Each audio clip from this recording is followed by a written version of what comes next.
दोस्तों आजकल आप भी एक बड़ा कॉमन शब्द है यूसीसी यानी यूनिफॉर्म सिविल कोड, उसके बारे में काफ़ी चर्चा सुन रहे होंगे कि यूनिफॉर्म सिविल कोड आने वाला है। उसके बाद कुछ जो समुदाय हैं वो कहते हैं कि वो हमारे लिए और ज़्यादा दिक्कतें लेकर के आएगा, लेकिन सरकार का कहना इसके मामले में बिल्कुल अलग है। तो क्या है ये यूनिफॉर्म सिविल कोड और किस तरह के प्रावधान इसमें हो सकते हैं, किस तरह की संभावनाएं बनती हैं यूनिफॉर्म सिविल कोड लागू होने से, तो उस पर हम आपको आज आगाह कर रहे हैं कि यूनिफॉर्म सिविल कोड में 13 मामलों पर होगा असर। ये एक संभावना है जो हम आपसे डिस्कस कर रहे हैं। हिंदुओं और पारसियों के उत्तराधिकार, मुस्लिमों का बहुविवाह व विवाह की उम्र के कानून बदले जा सकते हैं। केंद्र सरकार ने लोगों से समान नागरिक संहिता यानी यूनिफॉर्म सिविल कोड यूसीसी पर राय मांगी है, जिसे लेकर देश भर में चर्चाएं शुरू हो गई हैं। कुछ ने विरोध तो कुछ ने इसे सही ठहराना शुरू कर दिया है। लोगों के सुझाव और लॉ कमीशन की सिफारिश के आधार पर जो टेम्पलेट बना है उसके आधार पर हम आपको बताते हैं कि किस तरह के 13 प्रावधान इसमें हो सकते हैं और वो किस तरह का प्रभाव हमारे ऊपर डाल सकते हैं। तो सबसे पहला है शादी की उम्र। यूसीसी के टेम्पलेट में सभी धर्मों की लड़कियों की विवाह योग्य उम्र अब एक समान करने का प्रस्ताव किया गया है। अभी कई धर्मों के पर्सनल लॉ और कई अनुसूचित जातियों में लड़कियों की विवाह की उम्र 18 से कम है। अगर यूसीसी लागू होता है तो सभी लड़कियों की शादी की उम्र बढ़ जाएगी, जिससे वे विवाह से पहले ग्रेजुएशन कर सके। ये सरकार का मानना है, समझना है। लड़कियों की जो उम्र है वो 18 साल सभी धर्मों में करने के पीछे जो उनकी मंशा है वो ये है कि वो एक जो जरूरी शिक्षा है ग्रेजुएशन तक की वो जरूर हासिल करने शादी से पहले। दूसरा है विवाह रजिस्ट्रेशन अनिवार्य। भारत में हिंदू, मुस्लिम, सिख, ईसाई, बौद्ध, जैन व अन्य कई धर्मों में रीति रिवाज से होने वाले विवाह को रजिस्टर्ड कराना अभी अनिवार्य नहीं है, जरूरी नहीं है। लोग तभी रजिस्ट्रेशन कराते हैं जब उन्हें पति पत्नी के रूप में विदेश जाना हो। यूसीसी में सुझाव है कि सभी धर्मों में विवाह का रजिस्ट्रेशन अनिवार्य होगा। इसके बिना सरकारी सुविधा का कोई लाभ नहीं दिया जाएगा। तीसरा प्रावधान जो हो सकता है, या ये कहें कि तीसरी संभावना जो बन सकती है, वो ये है कि बहुविवाह पर रोक यानी मल्टी मैरिजेस पर रोक होगी। मौजूदा समय में कई धर्म और समुदाय के पर्सनल लॉ बहुविवाह को मान्यता देते हैं, यानी एक से ज्यादा विवाह को मान्यता देते हैं। खासतौर पर मुस्लिम समुदाय में 3 विवाह करने की अनुमति है। यूसीसी यानी यूनिफॉर्म सिविल कोड के लागू होने पर बहुविवाह पर पूरी तरह से रोक लग जाएगी। चौथा है हलाला और इद्दत खत्म। मुस्लिम पर्सनल लॉ में तलाक के बाद अगर पति पत्नी फिर से विवाह कर साथ रहना चाहें तो मुस्लिम महिलाओं को हलाला और इद्दत जैसी प्रक्रियाओं से गुजरना होता है। यूसीसी के सुझावों को अगर कानून बनाकर लागू किया गया तो ये सब खत्म हो जाएगा। इन कानूनों की बाध्यता नहीं रहेगी। पांचवा है तलाक के नियम। तलाक लेने के लिए पति व पत्नी के बीच कई ऐसे आधार हैं जो दोनों के लिए अलग अलग हैं। यूसीसी में सुझाव है कि पति व पत्नी के लिए तलाक के समान आधार लागू होने चाहिए। छठा सुझाव है सास ससुर की देखरेख। अगर पत्नी की मौत हो जाती है और सास ससुर की देखरेख करने वाला, उनकी देखभाल करने वाला कोई नहीं है, तो उसकी जिम्मेदारी उस व्यक्ति को उठानी होगी जो उस पत्नी का पति था। यानी पति अपने सास ससुर की जिम्मेदारी उठाएगा, उनकी देखरेख करेगा अगर उसकी पत्नी नहीं रहती है, उनकी मौत हो जाती है। सातवां सुझाव है गोद लेने का अधिकार। कुछ धर्मों के पर्सनल लॉ अभी देश में महिलाओं को बच्चा गोद लेने से रोकते हैं।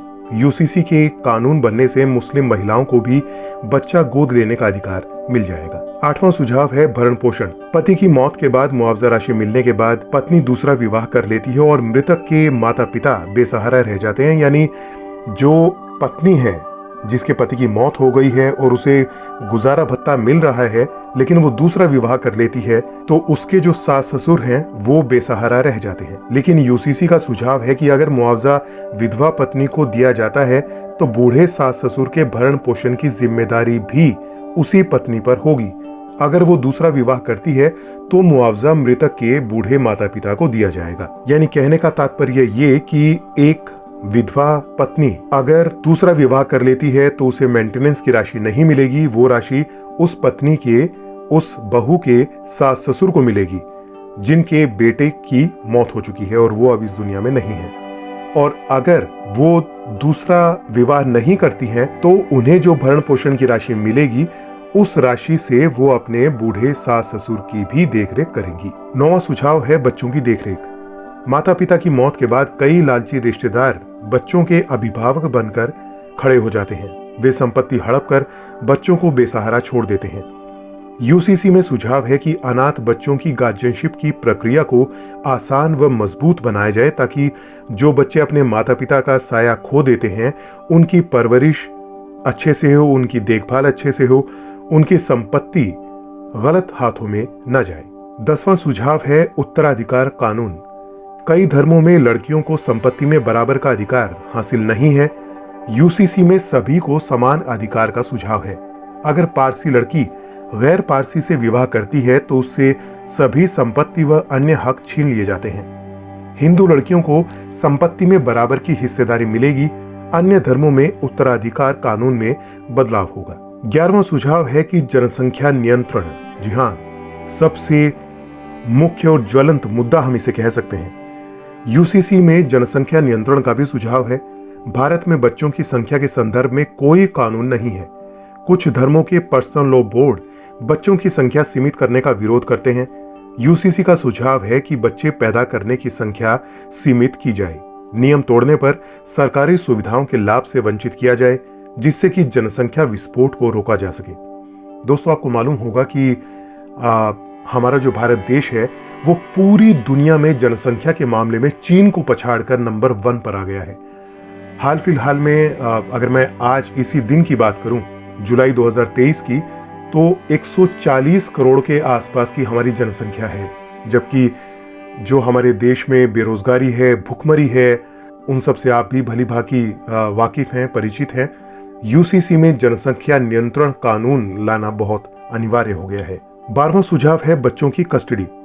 यूसीसी ड्राफ्ट में सुझाव यह भी है कि अगर पति पत्नी के बीच बच्चों की कस्टडी को लेकर झगड़ा चल रहा है, ये बात हो रही है मैट्रिमोनियल डिस्प्यूट्स की, तो बच्चों की कस्टडी दादा दादी या नाना नानी को दी जाए। 13वां सुझाव है कि लिव इन रिलेशनशिप।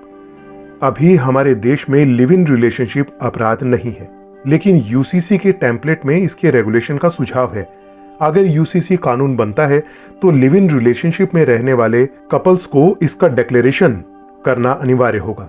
इसकी सूचना लड़के और लड़की दोनों के माता पिता को भी दी जाएगी कि आपके बच्चे अपनी सहमति से बिना विवाह के, बिना शादी के लिव इन रिलेशनशिप में रह रहे हैं। क्योंकि हमने देखा है कि हाल फिलहाल में काफी ऐसे केसेस आए हैं कि जिसमें लिव इन रिलेशनशिप में जो महिला और पुरुष रह रहे थे, तो उसके बाद उनके बीच में कुछ टाइम के बाद मनमुटाव होता है और उसके बाद नौबत यहाँ तक आ जाती है कि किसी एक पार्टनर की हत्या हो जाती है, उसके टुकड़े करके उसके शव को खुर्द-बुर्द करने की कोशिश की जाती है। ऐसे कई मामले हमारे नज़रों के सामने कई बार हमारे जहन में आए हैं, कई बार हमें जो खबरों से पता लगा है। और ये सिर्फ किसी एक समुदाय में या फिर किसी एक राज्य की बात नहीं है, ये सभी राज्यों में हमने देखा है अमूमन इस तरह के केसेस आ रहे हैं और ये वो केसेस हैं जो रिपोर्ट होते हैं। इसके अलावा भी ऐसे बहुत से केसेस हो सकते हैं कि जो रिपोर्ट ही नहीं होते, पता ही नहीं लगता। तो दोस्तों, यूसीसी के बारे में अभी हमने बताया कि जो सरकार ये कानून लाने की सोच रही है, उसके बारे में 13 सुझाव अभी तक सरकार को मिले हैं, जिसके ऊपर वो अपना एक टेम्पलेट तैयार कर रही है।